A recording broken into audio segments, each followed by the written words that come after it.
Hi everyone, it's Sam, and today I'm going to be taking you through my very haunted experience in Salem, Massachusetts. Keep the sweatshirt. I think that this video will be really good for anyone who is looking to go to Salem, especially in the off season. It's currently June 2nd. I went like last week, I think. Yes, I did have a little bit of a haunted experience or two. Stay tuned to find out what those were. We are going to Salem. This is a trip that we wanted to do for a very long time. I just graduated 2 days ago, so me and my mom are gonna be going. I'm getting all my stuff together. And here's the cutie. Let's see if we get any ghost sightings on camera. I'll try for you guys. If you don't know, my name is Samantha. I was actually named after the witch Samantha. Yes, true story. Anyway, it just seemed fitting. We went for 2 nights. We decided to stay at the very haunted Hawthorne Hotel. At least that's what they say. Oh, hell no. First thing, if you're gonna go to Salem, definitely that is a perfect hotel to stay. It is in the prime location to everything that you would possibly need. So we got there, checked in. It's actually a very pretty hotel. It did not give me any like weird feeling. I see it right there. They ghost orbs or are they moving? It moves with my phone. It must be a reflection off of something, or it's a ghost. I mean, it was obviously old, but it felt good. Feels good. We walk in the room, it is way smaller than I expected. It was just me and my mom, so it was okay. The bathroom was weird, like you had to turn on the light switch from the outside of the bathroom, but anyway, that's besides the point. It was a very nice hotel, perfect location, so that is definitely my big advice for you. Stay at the Hawthorne Hotel. We were staying on the 3rd floor, so we were right down the hallway from the haunted room in the hotel. I want to say it's 325. Now, when we booked this vacation a few months ago, I thought for sure it's gonna be May, it's gonna be warm. The weather was awful, it was terrible. It was freezing cold, like it was winter. It wasn't even like, oh, fall vibe. Like, no, it wasn't like that at all. I put a little bit of a damper on it, just like all the walking that you're doing. Everything was in walking distance, at least the stuff that we wanted to see, so that was good. The first day we just kind of went for a walk in town and kind of saw what there was to see.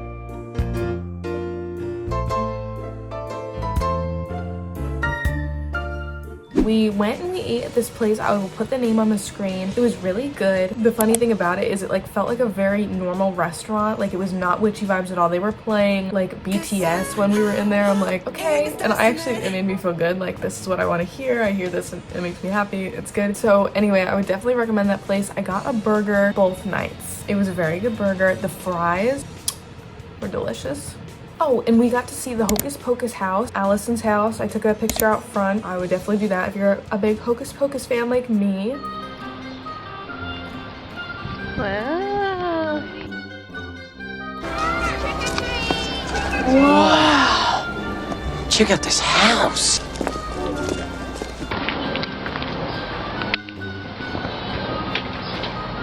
No books.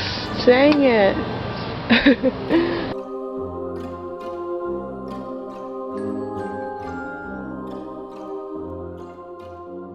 It wasn't until the next day that we really like got into doing a lot of stuff. We started the day with the trolley tour. Do that. Well, you don't have to do that, but I think you should do that. It was a great way to see everything. Like, I would much prefer a trolley tour over a walking tour. It was an hour long, but we learned a lot of information. The tour guide was great. After we were done with that tour, we decided to go to the Salem Witch Museum. I think that's like the #1 that tourists go to because it's like a no-brainer. Like, okay, we'll go to the Salem Witch Museum. I did not feel that it was much of a museum. Okay, maybe I was just kind of misinformed. You get your tickets and it's like $17 a person, which I think is a little steep for what the experience was. They bring you into this room. Imagine it's just a pitch black room with like stools, but you can just make out a little bit of what looks like these like people up in the walls, and then they just play this like track, and it's like maybe 25 minutes, and it's just like this recording. It's probably very old, of like this guy telling you the story of the Salem witch trials, and as the story goes, it shows you each like little, is it called a diorama? I'm like 11 from Stranger Things. I don't even know how to say it.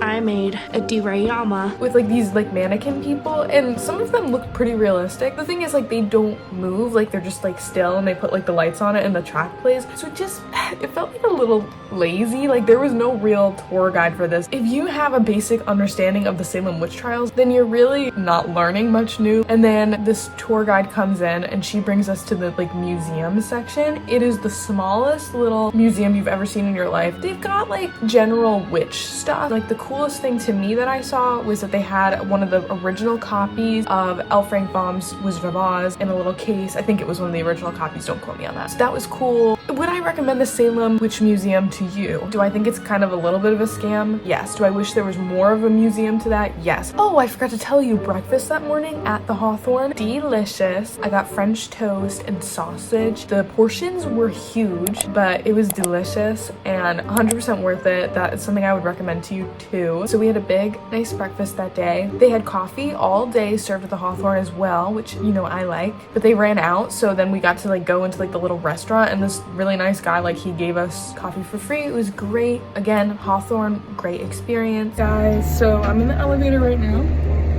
going up, and it is freezing outside, so I need a sweatshirt. But we're gonna go on a trolley tour, and yeah, all layered up.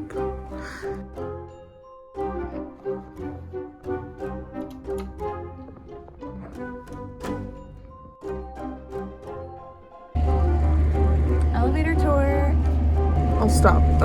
We went to this really cool store. It was like a comic store, but it wasn't just comics. They had, you know, like records and music and stuff. The other notable store was the Moon's gift shop. This was like your typical touristy gift shop, but with like witchy stuff in it. So I got this t-shirt. It's like this little like creepy girl. Like I got, it's like really big, but like I'm just gonna sleep in it. But there's something else that I got in there that was a little bit more notable. I went to like the back of the store where they have like the stuffed animal section. It had like, you know, black cats and bats, that rhymed, some Halloween Beanie Boos. Like it was all like, that was the kind of stuff that was there. But then sitting up on the top was this one stuffed animal that caught my eye immediately, because I'm like, this doesn't belong here. And it is this Hush puppy. Isn't he super cute? He's sitting there and I'm like, you just don't look like you belong with the rest. And there was only one. He was the only one there. So me just being me, I was like, for some reason, like I can't leave this here. I need to get this. I love him. He's unique. As soon as I got back to the hotel room, I went on my phone and I started researching, because I'm like, hush puppies. But I'm like, when is this from? Like I've never seen these before in a store. There's very little information about them, but people sell them on eBay, and it seems that they were produced in the 90s or very early 2000s. They have not been in production for at least 20 to 25 years. So how is this one in a perfectly normal store? This wasn't a thrift store. It wasn't used stuff. It was brand new stuff. He has the tag on it. It has the price, $9.95. When we brought it up to the register, the girl scanned it and the register made a beep.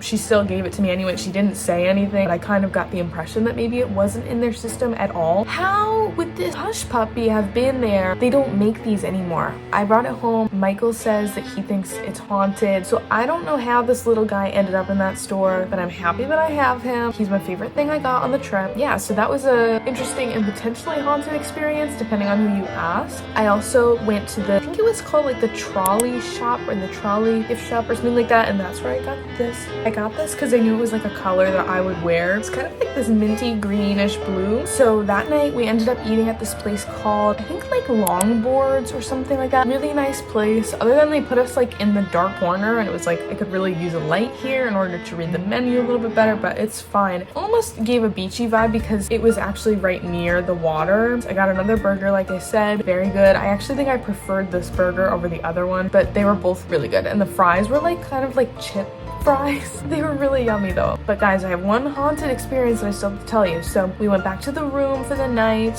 What we were watching was The Office. We watched it both nights just because it's like on the TV. It was honestly enjoyable for me, just like chilling and watching The Office. I don't know if that's relevant. It's definitely not. Oh, and I forgot to tell you that we also saw the Samantha statue. If you're in on Essex Street, like that's where all the stores are pretty much, most of them, you'll see the Samantha statue. So that's cool. I took a picture of that. In the middle of the night, my mom woke me up twice. Both times she like jolted out of bed. One of the times she like flung her arms, she like hit me, and I could just tell like she was spooked. And then in the morning we were talking about it, and she's like, I didn't have like a scary dream, a nightmare or anything. I just like woke up. And she said that she thought maybe she felt like something, I think, pulling her. I don't know. It's hard to say. Was it just a dream, or was this like a weird, like, was a ghost messing with her in the night? It kind of sounds like there was. I, on the other hand, slept like a baby. At least the first night. I was exhausted and I just slept through the night. My overall review of Salem, there's a few factors. One, we went in May, so it was pretty much like a ghost town and the weather was terrible, so I don't think that helped. At the same time, I don't know that I would personally like to go in the fall when it's like super crowded, people everywhere, because I don't do great with that. It was a little bit different than I was expecting. I don't know what exactly I was expecting. I'm, at the end of the day, really glad that we went, because it was on our bucket list and now we can say we've went and we did it and it was fun. Is it something that I personally think I need to do again? No. I think that I saw everything I wanted to see, did what I needed to do, and that's that. The things I would recommend the most that you do is definitely take the trolley tour. Guys, please let me know if you ever had one of these hush puppies. This was one of the most interesting things to me about this trip, finding this little guy. Was the haunted Hawthorne Hotel actually haunted? Hard to say. You could say I had a haunted experience, but it's honestly unclear whether or not we actually did. Oh, and on the way home we stopped at McDonald's. Did you know that you can get pancakes at McDonald's? Because I didn't. They were called hotcakes and I got that and sausage and I ate that in the car. It was delicious. Yeah, guys, so I think that is pretty much everything I have to say about my personal experience in Salem. Don't be offended if you're like from Salem or you like love Salem. I think that's great. I can see why. There were just certain things about it that were a little surprising to me, or a little bit, I don't want to say lackluster, but like just not exactly what I imagined in my head for some reason. I don't know, but let me know in the comments if you've been to Salem, if you want to go to Salem. Definitely stay at the Hawthorne Hotel if you're looking for somewhere to stay. All right, guys, that's all I have for today's video. Thank you so much for watching and have a wonderful day. Bye.